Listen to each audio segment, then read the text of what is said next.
Dallas Cowboys, they don't fail to give us heart attacks, man. They upset the Philadelphia Eagles 24-21 Sunday evening football, down 21 at one point. One of the largest comebacks in Dallas Cowboys history, and the largest comeback led by Dak Prescott. How did Dallas achieve this comeback? Let's dive straight into it. The first reason, and honestly, I'm going to talk about the first half, because nothing went right. Not the passing game, not the receivers, not Dak Prescott, not the run game, not the play calling, not the secondary, not anything. And I'm going to start with Brian Shawn quickly because he's done a great job with this offense and a great job with this team. They've rallied, they've won two. They're 5-1. They're back in the mix of things for the NFC playoff race, which we'll talk about a little bit later, where the Cowboys stand and what they can do to make the playoffs. But his situational play calling at times has cost this team in games and nearly cost them yesterday. In Carolina, when they played Carolina, Dallas got the ball back at midfield, tied 27. He proceeded to call a screen pass that lost 5 yards. Then proceeded to call all hooks, which means everyone ran a 10-yard comeback with the swing pass. Dak under pressure threw the swing pass, and Javonte Williams lost 7 yards. And then 3rd and 22, Dak was forced to take the check down, got 4 yards, and punted it back. And then Carolina would waste all the clock, go down the field, and kick a game-winning field goal. Yesterday, on the Cowboys' opening drive, they had a 4th and 3 from the 50-yard line. It's not the fourth quarter. The game's not on the line. I don't understand the call there, and then I don't even understand the play call there. Why the hell is everybody running vertical? What? You didn't want to pull out anything fancy, creative? I mean, their secondary is not the best. They've got a few good players, but you didn't want to target Adoree Jackson. No. You just want to run all verticals. Dak tried to get to Javonte Williams. It looked like he stopped on his route, trying to make a diving catch, and it didn't happen. The Eagles got the ball on the 50-yard line. About 6 plays later, they were in the end zone. He essentially spotted them 7 points. Instead of just punting it, pinning them deep, and, I don't know, letting their defense, who played a really good game in that second half, they could have gone off to a hotter start if you just benefited them a little. And then the end of the game, as I'm pretty sure everybody has watched, the amazing forced fumble by Elijah Clark and Marquise Bell, and recovery by Trent Sieg. Late in the fourth quarter, they give the Cowboys the ball at the 8-yard line. On 1st and goal, Javonte Williams runs for 7 yards. We're on the 1-yard line. 2nd down, the Eagles have 5 people playing off the line of scrimmage. We have a 9v5 up front, and this also falls on Dak Prescott. You run a play-action rollout. Obviously, everything is covered, and obviously a 32-year-old Dak Prescott isn't going to make Cooper DeJean and Quinyon Mitchell both miss. This ain't 2016 no more. It just makes no sense. Okay, fine, 2nd down, you want to get creative, doesn't work. 3rd down, from the 1-yard line. If you plan on going for it on 4th down, run the football. Just try. See if you can get it. See if maybe you can get an inch. If you're telling me you can't get 1 yard, you were winning up front all day. What type of play call is that? CeeDee Lamb, obviously, first of all, again, the play calling there is just atrocious. You don't run any sort of red zone concept that can beat man coverage, because that's what teams usually run in the red zone, is man coverage. Because zones, there tends to be open spots the quarterback can just quickly hit. They're going to run man coverage, and you run no routes that beat man coverage. It makes 0 sense. And then on 4th and goal, you're obviously going to pass the ball here. And instead of designing a play for Jake Ferguson or George Pickens, for your top 2 red zone targets, the play was for CeeDee Lamb, who doesn't even run his route correctly, gets stuck on another defender, forces Dak to make I don't even know what he was trying to do at that point. He basically just throws him to the ground. It's incomplete, turnover on downs. We waste a golden opportunity. And if our defense doesn't make that stop on 3rd and 2, we probably lose the game, and Brian Schottenheimer is probably public enemy number 1 by the time I'm recording this, and I'm probably talking about something differently here. His situational play calling at times has cost the Cowboys a lot, and if it continues, it will cost the Cowboys another game. Now enough of the negative stuff. let's move on to what the Cowboys did better. Or did good, at least. Number one, like I said, they emphasized their run game and offensive line play. What I really liked about the comeback offensively is they didn't panic. Dak threw the ball only 36 times, which, looks large, but that's how many times Hurts threw the ball. He didn't throw the ball 40 to 50 times. The Cowboys stuck to their guns, stuck with their running game, because they knew they were only down by 14. In this day and age, that's a touchdown, another stop, and a touchdown. You're back in it. So the Cowboys, Schottenheimer, or whoever was calling that, understood that the run game still needed to be of importance if the Cowboys' offense were to generate a comeback. And it did. I mean, Javonte Williams and Malik Davis had exceptional games. Malik Davis and the offensive line up front. I mean, I could talk about days about how they handled one of the best, if not, now the Texans D-line is probably still better, but probably the second best D-line in all of football. Now, there were a lot of missed holds on the Eagles D-line that were missed. It sucks. We had a lot of calls that, should have gone the other way against us too. So, the refs were just terrible in general that game. So that really wasn't like a, I mean, it was a factor, but it was not a big factor. But the offensive line continues to impress. They really have all year. They've kept Dak Prescott clean for the most part. The only sack was caused because Javonte Williams just missed on pass protection. However, Javonte Williams has played exceptionally.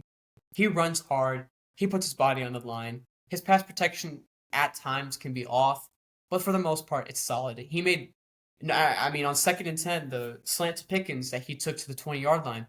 Javonte Williams stepped up on Kobe Dean again, and this time delivered a good block that probably saved the game for the Cowboys. So, huge props to that offensive line. They emphasized the run game, like I said they should in the preview. If you've not watched it, I highly encourage you do. A lot of which I'm talking about today was in that video, so I'll provide the link down in the description. So yeah, the offensive line for the Cowboys, the run game for the Cowboys, it was a positive factor. And it is kind of weird. Whenever the Cowboys play the Eagles, you're usually used to seeing the Cowboys emphasize the passing game, while the Eagles emphasize the running game. And honestly, it just felt like the complete opposite today. It was almost like I was watching a Cowboys-Eagles game, but the Eagles were the Cowboys, and the Cowboys were the Eagles. Moving on to, I could say Captain Obvious. George Pickens is amazing. I can't thank Pittsburgh enough. I really can't. And Dak Prescott is Dak Prescott. Versing a divisional opponent at home, he's gonna go crazy. Some of the throws he made were just spectacular, and some of the throws he made just made you wonder why the hell this guy gets paid at all. And it's one of the things about Dak Prescott that I've had issue with for a long time. Deficits aren't always as big as they seem. If you're down 21, yeah, it looks bad, but it's only 21. You're in the second quarter, got a lot of game left. If he doesn't throw that pick in the red zone, Cowboys probably score there. They scored again before the end of the half, 21-14. And then they scored two, and again, the Eagles didn't score again. It just makes things a little bit more easier. He's got to start to realize that whenever he's making these comeback efforts, less is more. Sometimes taking the check down, taking the easy throw is fine. Now, that pick he had was holding, should have absolutely been called. That play call in general was atrocious. Our red zone play calling at times is just atrocious. When you're in the red zone and you call pass plays, they should just be free ball. There should obviously be set red zone plays and set concepts. But for the most part, this team just works a lot better if a lot of it is just off script instead of it being on script. Because that play is really meant for CeeDee Lamb. It's a man coverage beater. He just runs across. He tries his hardest to beat the dude. It's not that good of a throw. I don't know why Dak Prescott's throwing off of his back foot there. He kind of needs to step into the throw, maybe put a little bit more air under it. Probably doesn't end up being an interception. But it is what it is. They came right back down and scored a touchdown on their next possession to make it 21-7. So, he made up for it. But that mistake could have been detrimental.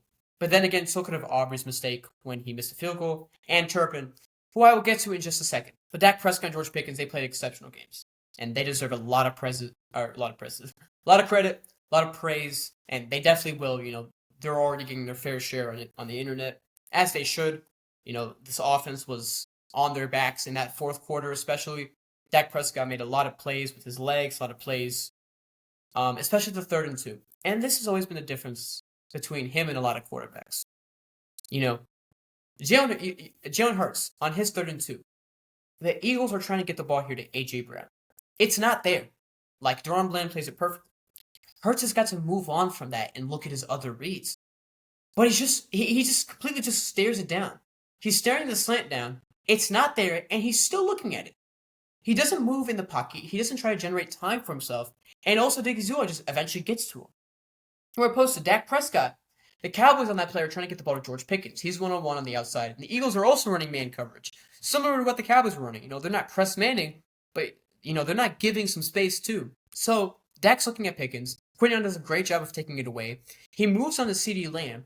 It's not there because Zach Bond's in the middle. So he goes a layer above it. Jake Ferguson beats his man, and he delivers a good throw to keep the drive alive. And while he's doing that, he's drifting left in the pocket where the play is going. So he's making the throw easier for himself, and he's making it easier on his offensive line. Now, they're only, he's moving the pocket. The defensive line from the right side isn't really a factor, and the left side of their offensive line did their job. He had a lot of trust in not just his fundamentals, but also in his offensive line. And that to me was a game-changing play and what separated Dak from Hurts. Now, I'm not taking anything away from Hurts. He played an exceptional game in the first half, and even in the second half, he was moving the ball downfield. He's not at fault for the 45 penalties the Eagles had called against him, some of which could be argued were just awful calls, and to be fair, they probably were. But again, the Cowboys had their fair share in the first half that led to the Eagles' huge lead. So, sorry, not sorry. But Jalen Hurts played a fantastic game. So did A.J. Brown. And of course, Devontae Smith will make some miraculous play against the Dallas Cowboys. That's just his thing. What was I saying? Yeah. But Dak Prescott, again, phenomenal game from him. George Pickens as well. Some of these turnovers could be, some of these miscues that the Cowboys keep having, sacks, drops, turnovers, which I'm about to get to the drops. It's the next thing I'm about to talk about. Could be avoided, but I'm not going to harp on it too much because, hey, we won the game. Let's get to the drops. Let's start with CeeDee Lamb. Exceptional talent. There's no questioning what CeeDee Lamb is. He's one of the best receivers in the game. Still, he's one of the best route runners in this game. But my God, he not only and it's a mental thing. Drops are a mental thing. There's nothing wrong with his technique. He's just pressing too much. Pickens' success has to be getting to him, not in a good way, but also in a bad way. He was the star of this team. All of a sudden, here comes this new guy. Now he's popping off. He's not having as good of a season as he did in years prior. So, it has to mean something to him. But Dak's giving him chance. That he has more targets this game than George Pickens. And it's for good reason. George Pickens is an outside receiver. He's working against Quinyon Mitchell and Cooper DeJean. He's working against the Eagles' better cornerbacks. For majority of this game, CeeDee Lamb was being guarded by Adoree Jackson and the Eagles' nickel cornerbacks, who, by the way, wasn't Cooper DeJean because for some reason Cooper DeJean was on the outside. You're going to get a lot of targets if that's the case. If you're working against the nickel corners, you've got to come up with some of these catches. And some of these throws, they aren't perfectly hitting him in stride, but they're good enough. The ball gets over there. It's a good enough throw. It was the same thing last week versus Las Vegas. It's a good enough throw. You've got to come down with it. That 1st and 10 drop where he beats Adoree Jackson in the play action, Dak puts it. It's slightly high, but it's within catching distance. It just goes right off of his hands, and then he has the nerve to get up, flail his arms, and smile. What is funny? And then again, 3rd and 9. Dak throws it over the middle. A little bit he has to extend for it, but still a catchable ball, still a good enough throw. And he drops it, starts flailing his arms, dramatically falls to the ground, gets up, and starts smiling. Again, I don't know what's amusing to you. You're struggling right now, and I'll give him credit. That 3rd and 5 catch was unbelievable. He twisted his entire body. It was an unbelievable throw, first of all, and just an even better catch. He has to twist his body. The concentration for that is just unheard of. To track the ball while you're twisting your body, I mean, man, I'm trying to recreate it just by sitting down, and it just seems impossible. And then I'm going to go to probably the most backbreaking drop of all. 3rd and goal. I explained, this is already a trash play call and trash decision to pass it here. The Cowboys have CeeDee Lamb running a deep dig in the back of the end zone. To start the play, Terrence Steele completely gets beat by Jalen Carter. So Dak Prescott now has one of the, if not the best D tackle in football, running at him full speed, and the safety dropped back from Jake Ferguson to CeeDee Lamb. There is only one window Dak Prescott can throw the ball. And unfortunately, I'm going to try to show the clip for y'all. If I can't, then you just got to go watch it yourself. But it's an unbelievable throw. It hits him in his lap. Cooper DeJean makes no impact on the ball. It hits him in his lap. Goes straight through it. And then he had the nerve to get up and tell Dak he needs to put the ball high and outside. Brother, first of all, why? That just makes it harder for you. And second of all, catch the ball you're given. You can't complain about the throw. Have a ball in your lap and not catch it. It does not work like that, CeeDee Lamb. And I've got a ton of faith in him. I've seen him time and time again come through for this team. But this year, he's cost the Cowboys games. He cost the Cowboys versus Philly the first time, and he nearly did it today. He nearly did it yesterday. Had it not been for George Pickens, the Cowboys probably would have lost the game. And it would have been on CeeDee Lamb. And tough questions would have had to be asked because drops have been an issue for him for a long time. And I haven't checked the stats yet. The Cowboys probably lead the NFL in drops. And that's just inexcusable, man. With the wide receiver talent that we have, with the quarterback play that we're having right now, you cannot be having this many drops. I have a lot of faith CeeDee Lamb will get back on track versus Kansas City. I'm sure Dak Prescott will give him his targets. He always does.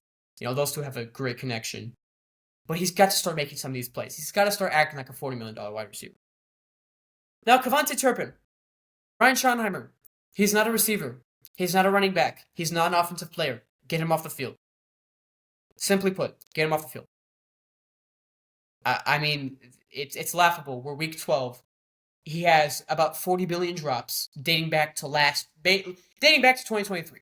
He has about 40 billion drops. He's not a receiver. And as a running back, I don't know what our infatuation is with putting receivers at running backs, but it never works. And it's funny because he probably scores a touchdown if he stays upright. I mean, there's a wide open hole for him. With his speed and his burst, he has one guy to beat back there. I have no doubt he beats him. In a straight foot race to the end zone. He probably scores a touchdown right there. Instead, he trips and fumbles the ball off the leg of our offensive lineman. I mean, I don't have words. What the hell?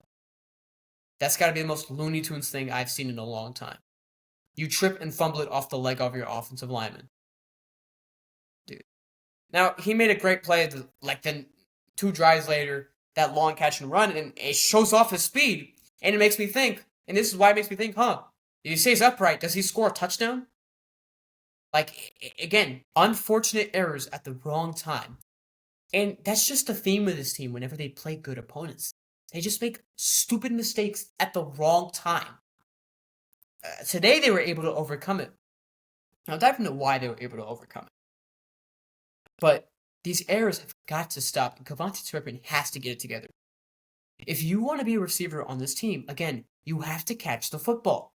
If you want to be a receiver anywhere in the National Football League, you have to catch the football. That is a prerequisite. That is not something that, it's not optional. It's something you have to do. Again, I'm done with the negative stuff. Let's get into more positive stuff. This Dallas defense in that second half, and I have to give a lot of credit to Matt Eberflus. We give a lot of hate towards him, and rightfully so. He has cost the Cowboys games, and he, depending on how the rest of the season goes, he probably cost the Cowboys this season. Let's see if they make the playoffs with how it is right now. But he called a phenomenal second half.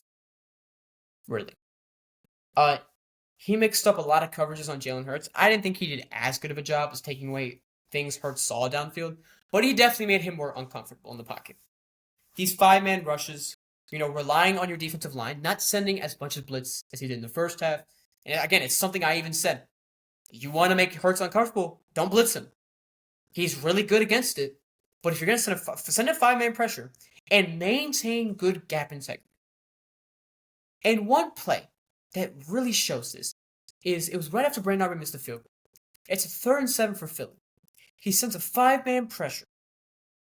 Jadeveon Clowney loops around. They lose rush integrity. Now, yeah, they lose it there, but Jadeveon, because he loops around, Jadeveon Clowney is able to run him out of bounds.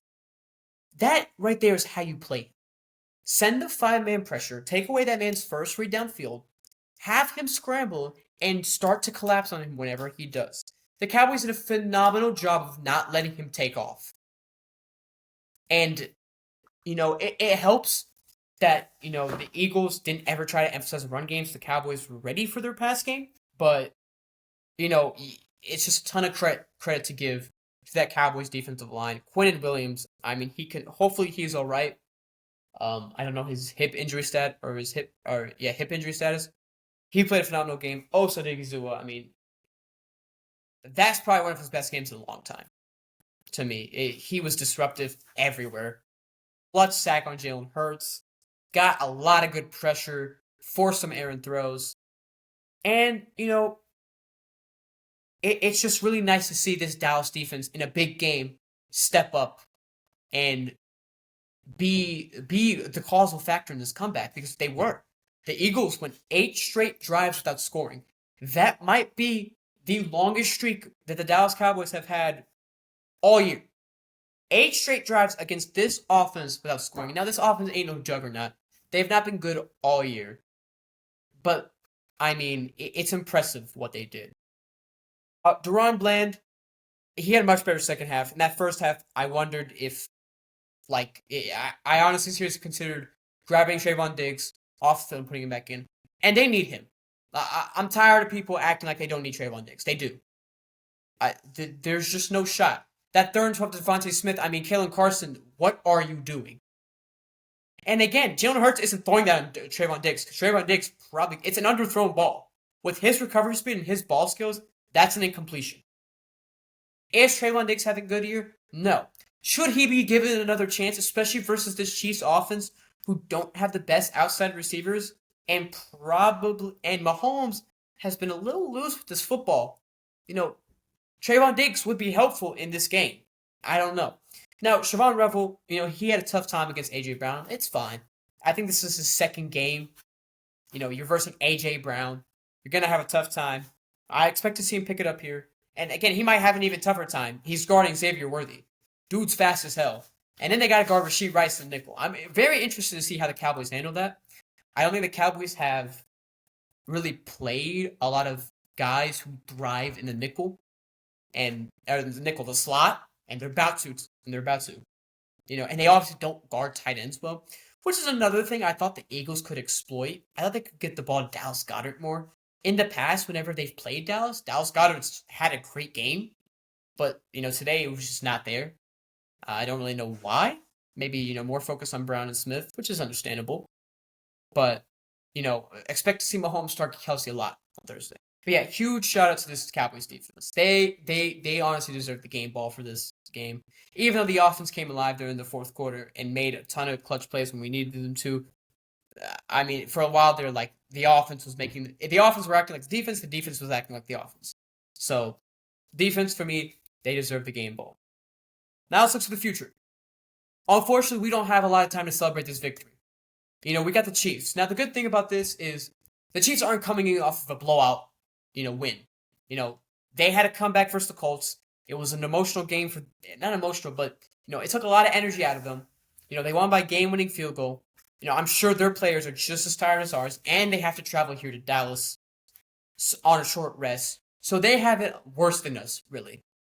So the rest actually works in our favor because we're at home. So the Cowboys better be more energized than the Chiefs. That's all I know. And I know it's tough. I know the recovery process. I hope that's all they did today. I hope there was just recovery and film today. for the Dallas Cowboys. You know, it's gonna be nice, and it's gonna be tough to see how both teams handle the fatigue that they both probably have. So let's look ahead. I'll do more of a full Chiefs Cowboys preview tomorrow, but let's just focus on what we can expect. Expect a lot more of this run game. Steve Spagnuolo, master defensive coordinator. Defense has looked a little suspect, but they're gonna try to confuse Dak Prescott. They're gonna play a lot of zone coverage, and when they play a lot of zone coverage, we have got to punish them. Expect to see a lot of what we saw versus the Raiders.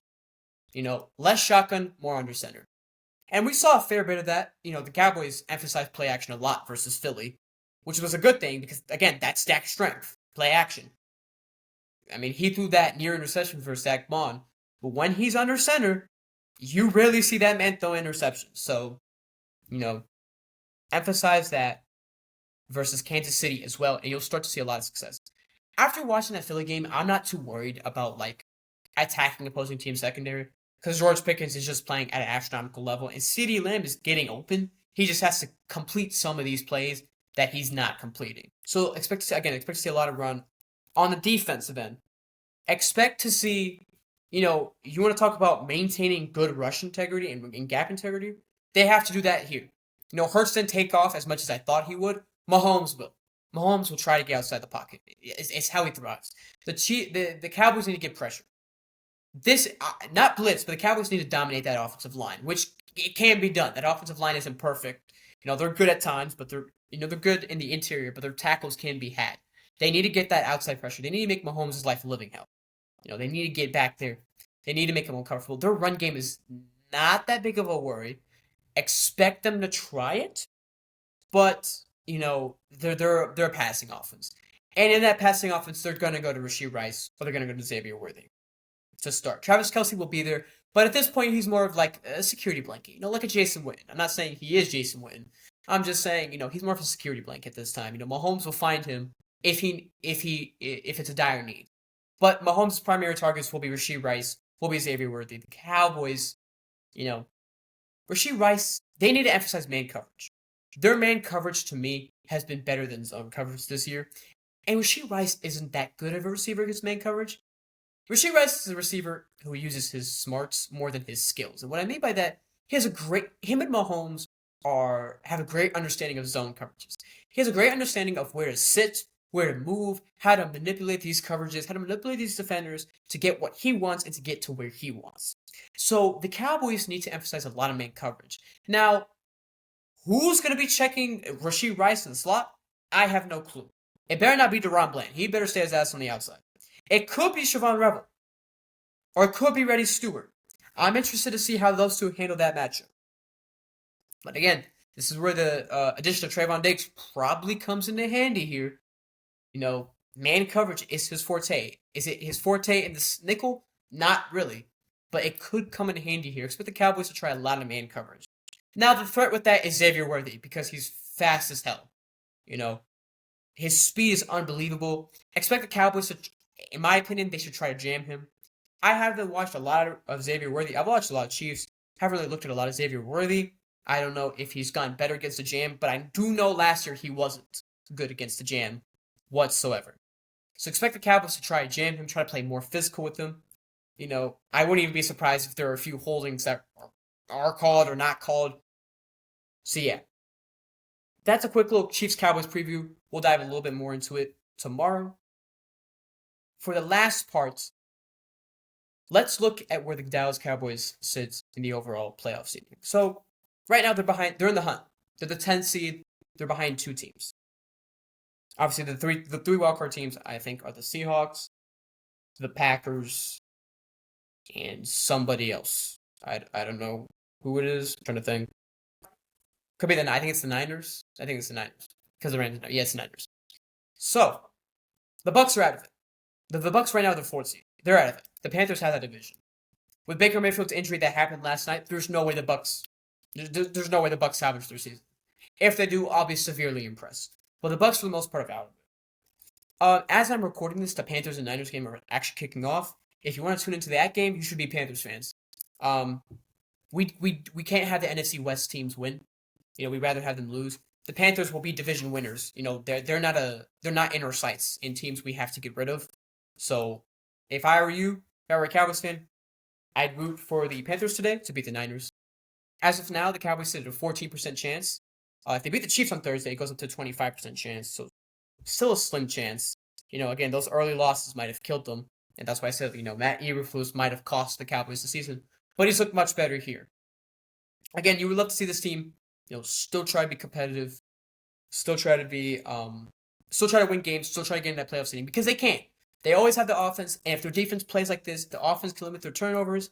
The defense can play like this. They have a legitimate shot at the playoffs, and really, they have a legit. If they can beat the Eagles, they can beat any team. Let me just leave it at that. They can beat the Philadelphia Eagles, and that defense and that offense, they can beat any team in this league. That will be all for today. Tune in. Go ahead, click the link down below. There'll be two.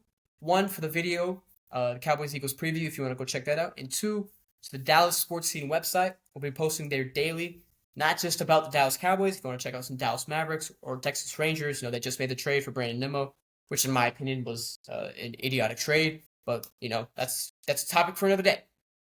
So, yeah, I hope y'all have a great rest of your day. See you tomorrow.